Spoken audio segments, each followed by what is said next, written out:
Okay, but I'm not going to let perfect get in the way of a really good change. I want them to pick the top. I don't trust the way they pick the top 12. Y'all watch this show, y'all know that. But we should have started out with this.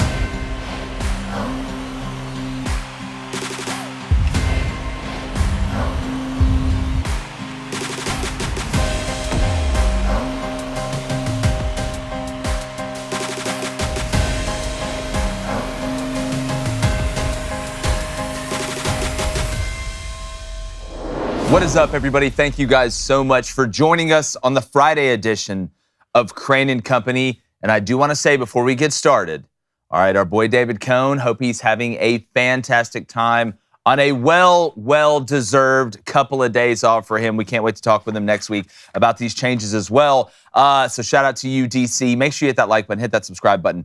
But I do want to get into a huge change and a great change, I think, in the college football playoff, and I don't get to say that often. Damn it feels good to win one every once in a while. 132-team playoff? No. Is that what we're doing? No. So there's a new seeding format. Mm-hmm. It's called straight seeding, and the 10 FBS commissioners plus Notre Dame's athletic director yesterday approved it. This is the management committee, whatever you want to call it, approved a straight seeding format as opposed to what we had last year. And I want to explain to our audience, if you don't know what that is, I want to just go through exactly what it is, why I think it's the best, and really we got to ask ourselves why we weren't doing this from the jump. Now, also, little caveat, this does not mean this will be the same thing that happens in 2026 and moving forward. This is just for this upcoming season. So, what is straight seeding and how is it different than what we had, Blaine, my current brother. Former brother. State Colorado Warriors. Hey, guys, I'm still alive. Blaine Crain. So,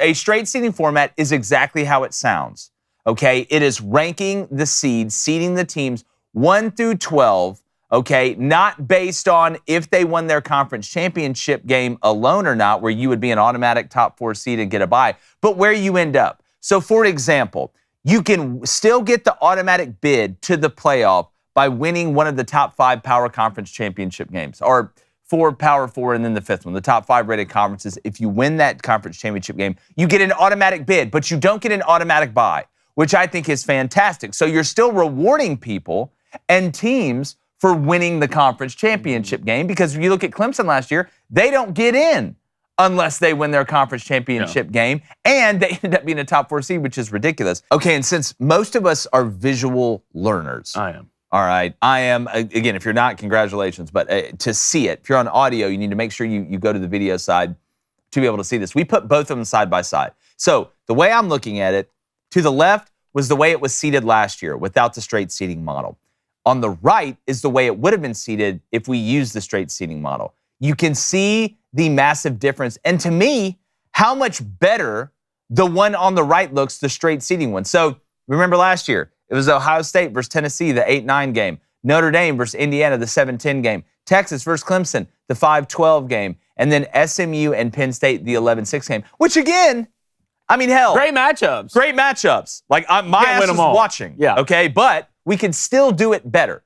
Okay? Because you see, Boise State got the bye as the 3 seed, and Arizona State got a bye as the 4 seed. Well, in straight seeding, they reward you for the regular season too. Right? The top 4 conference championship game winners don't automatically get the bye. So Oregon, in that case, had the exact same seed. Right? They had a great regular season, and they won the Big Ten championship. They're the number 1 overall seed. Great. Georgia, they're at 2. Yep. Right? Ends up winning the SEC championship, beating Texas. Okay? Get that. So then you have Texas at 3, which I agree with.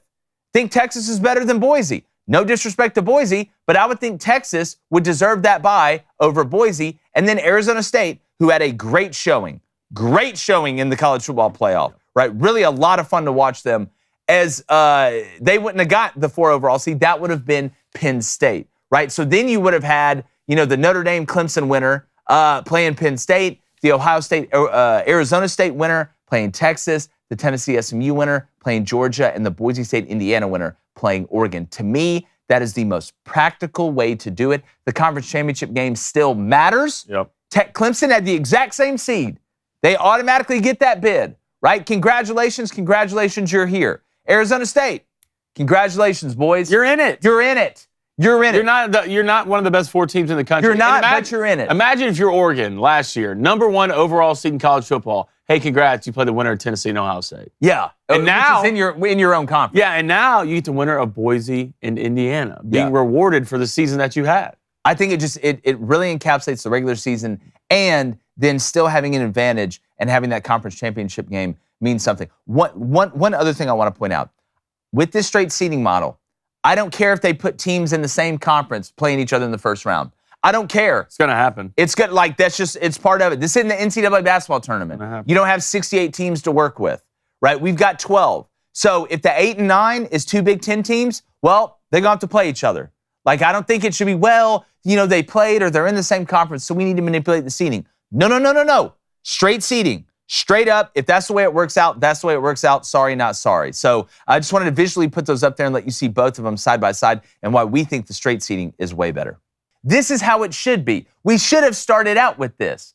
Not that, and some people out there are like, this waters down the conference championship game and what it really means. In my opinion, maybe a little bit, maybe a tad, but if you want to be in the top 4, it's going to help you to win that conference championship game if you're kind of on the bubble of a top 4 seed or not. And then you still get the automatic bid, so you win that one, you're automatically in. None of the other stuff matters. You automatically get a spot. So it's not like conference championship games don't matter anymore. So we're trusting the committee to be able to decide who the top 4 teams are in the country? So this is where we have to have some nuance and understand that we're making 2 different arguments here.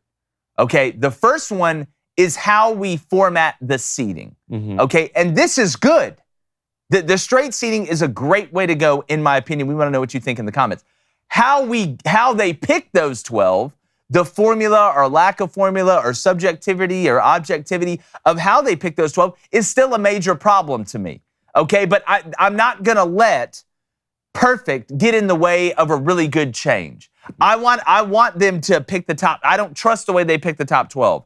Y'all watch this show, y'all know that. But as far as how the teams are seeded, this is the format we need to use. Now, if we could just get a good system in to formulate those top 12, then we would be basically perfect, dog. Because you remember last year it was Arizona State who got the first round bye and Boise State who got the first round bye, and they were both ranked lower than other teams that you had in the playoffs. And you got to remember, Oregon kind of got hosed. I mean, you ended up winning the Big Ten and had a tougher slate going through the playoffs. And Penn State, you just beat in the championship game. So we'll see. I think it's a great idea, but anything that still gets left up for the committee to decide worries me. Well, and again, that needs to be overhauled. I think most of us agree that needs to be overhauled. But when you look at the way the bracket would be if they used straight seeding last year, all right, you had Oregon the 1 with a bye, Georgia the 2 with a bye, Texas the 3 with a bye, Penn State the 4 seed with a bye. So 2 Big Ten teams and 2 SEC teams. And the matchups on the outside are fantastic. SMU, Tennessee, Indiana, Boise State, Clemson, Notre Dame, Ohio State, Arizona State. My argument isn't that I love this because it's going to give us even better matchups. We're going to get great matchups regardless. But I think this is going to give us more practical matchups.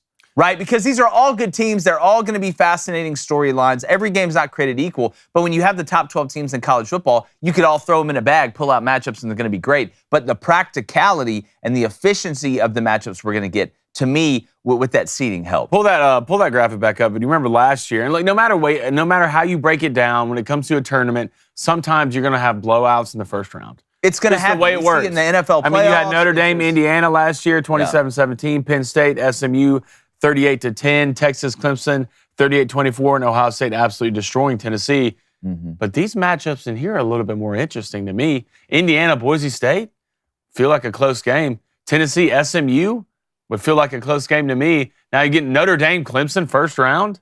I mean, I like it. It's going to fix a lot of things. It's just college football is just changing drastically so much. I mean, sooner or later, they're just going to add more teams.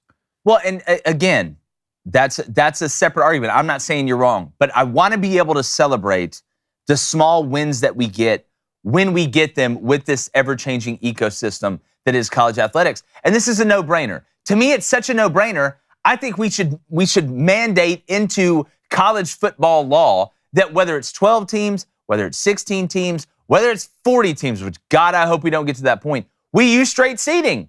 Good Rancher's commitment to American sourcing doesn't just protect you from unknown imports, but it also guards you against unpredictable prices at the grocery store as tariffs go into effect. But you can get $40 off with our code BOOSTER, plus free meat for life.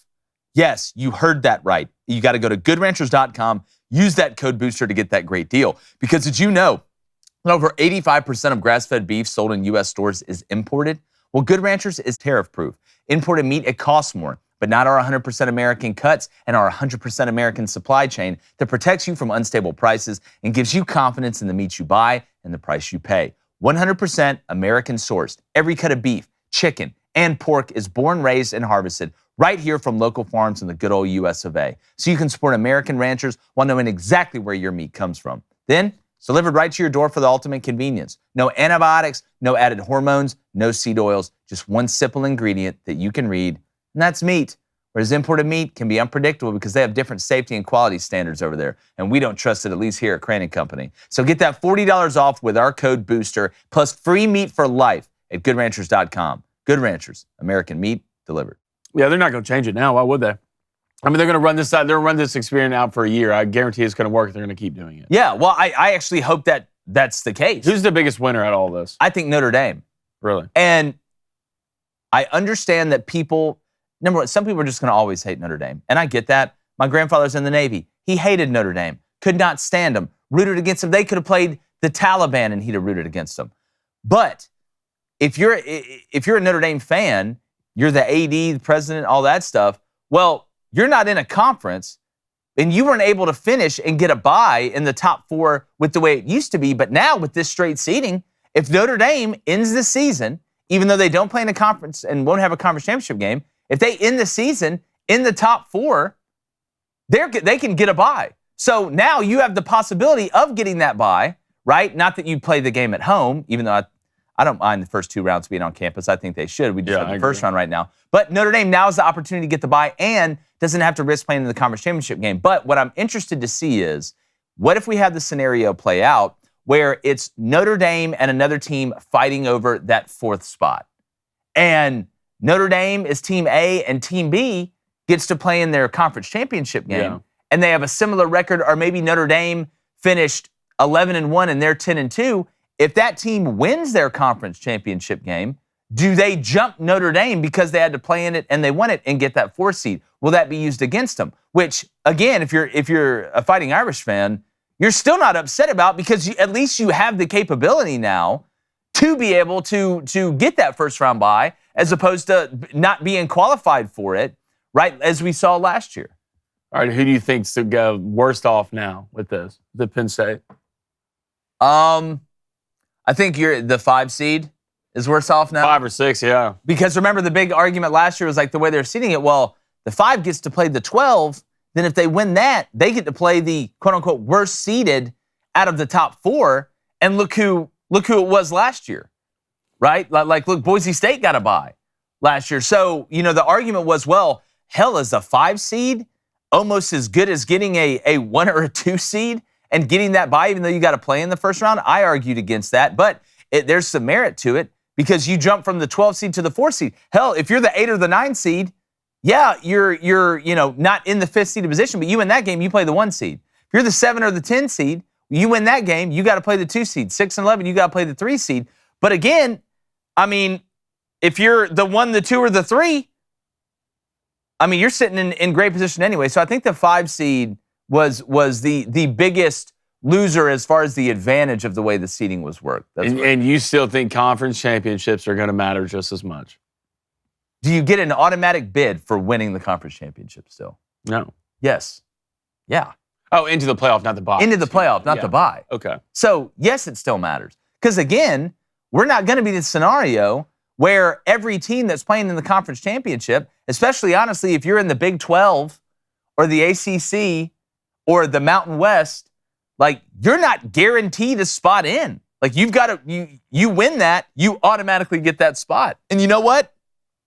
If you're a damn good team in a Power 4 conference and you get to the conference championship game and you win it, you're still going to be up there in the top 4, obviously. But to me, this makes the regular season matter too, or matter more.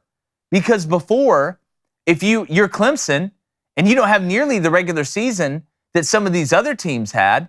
But you win the ACC Conference Championship, look where that puts you. Or you could still possibly, you got that bye if you're in the top 4. So I didn't love, and I know, when you look at it last year, it was a little bit different. But I love that this rewards the regular season, and then also the conference championship game still has that ornament attached to it of that automatic bid, and then solidifying your spot in the top 4. Where I think some people may have a problem is if, let's say, Oregon goes, 11-1 in the regular season, and Notre Dame goes 11-1 in the regular season, but Notre Dame's not in the conference and Oregon's in the Big Ten, then Oregon loses in the Big Ten Conference Championship game to be 11-2 and now have a worse record than Notre Dame, who didn't have to play in a conference championship game.